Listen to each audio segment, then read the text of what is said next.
On se pose parfois la question de pourquoi est-ce qu'on parle de doctrine sociale de l'Église. Est-ce que c'est social au sens socialiste du terme? Alors bien évidemment non. La raison pour laquelle l'Église nous parle de sa doctrine sociale, c'est parce que dans notre vie spirituelle, nous sommes tous attachés les uns aux autres. Et on est vraiment tous liés les uns aux autres. Ce qu'on fait, que ce soit en bien ou en mal, a des conséquences sur les autres, et ce que les autres font a des conséquences sur nous. Alors pour bien comprendre ça, un exemple, un concept que l'Église nous signale régulièrement, c'est ce qu'elle appelle des structures de péché.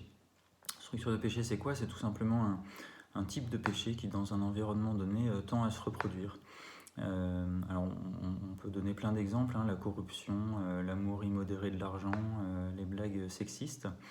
Je vais prendre ce dernier exemple pour l'imager un peu, mais par exemple, pour cette structure de péché des blagues sexistes, voilà. Comment ça agit une structure de péché? Une structure de péché, d'abord, ça recrute. Donc, quelqu'un qui arrive dans un groupe de copains où il y a beaucoup de blagues sexistes, il se fait recruter. Ça veut dire le premier jour où il arrive, on lui raconte des blagues, on attend qu'il en raconte, on attend qu'il rigole. Et ça, c'est une forme de recrutement. La deuxième chose que fait la structure de péché, c'est qu'elle détruit le bien commun. Alors, c'est plus ou moins évident pour la structure de péché des blagues sexistes. Ça divise l'humanité en deux, les hommes et les femmes d'un côté, de l'autre. Et donc ça, c'est une manière de détruire le bien commun. La troisième chose que fait la structure de péché, c'est qu'elle banalise.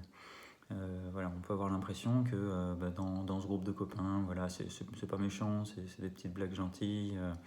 Et puis bon, c'est vrai que tout le monde a une vie bien difficile, et donc c'est l'occasion de relâcher un peu la pression, et que c'est pas méchant. Voilà. La structure de péché, elle banalise, elle donne l'impression que quelque chose n'est pas un péché. La quatrième chose que fait la structure de péché, c'est qu'elle englue.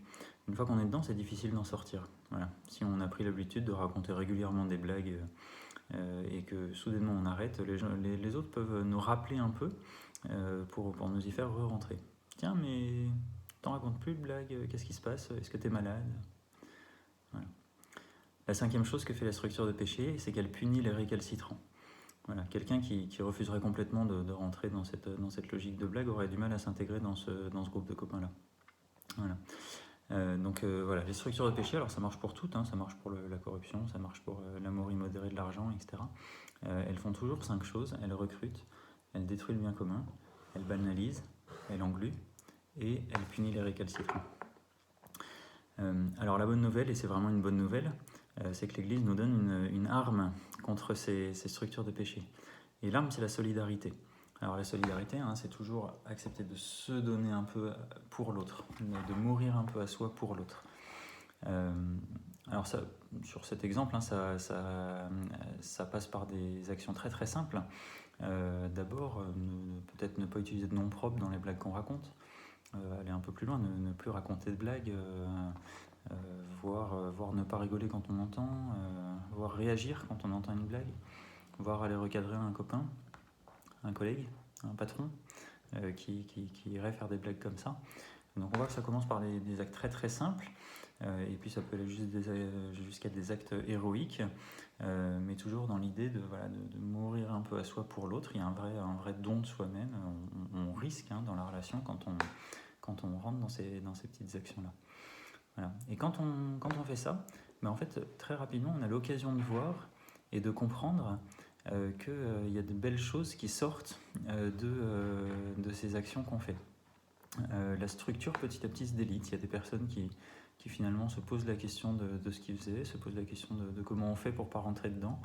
Et finalement, ça, petit à petit, ça fait se déliter cette structure de péché. Alors c'est pas un hasard du tout. L'image parfaite de la solidarité pour un chrétien, c'est Jésus, qui est mort sur la croix, ressuscité pour nous sauver. En mourant sur la croix, Jésus est ressuscité et il nous sauve du péché. Et finalement, à une échelle beaucoup plus petite, en faisant des petits actes de solidarité comme ça, on sort du péché et on entraîne les autres à notre suite. Voilà. C'est pour ça que l'Église parle de sa doctrine sociale, c'est qu'on est vraiment attachés les uns les autres, pas seulement dans le péché, mais également dans la sainteté. Voilà, donc c'est ce qu'on est appelé à vivre, et on a vraiment la chance d'avoir toutes ces armes qui nous sont données. Voilà, alors pour tous ceux qui veulent en savoir un peu plus, je vous conseille mon livre Vivre en chrétien Kezako, paru aux éditions du Cerf. Et puis sinon, il y a quelques autres vidéos sur cette chaîne YouTube. Donc à bientôt et bonne découverte.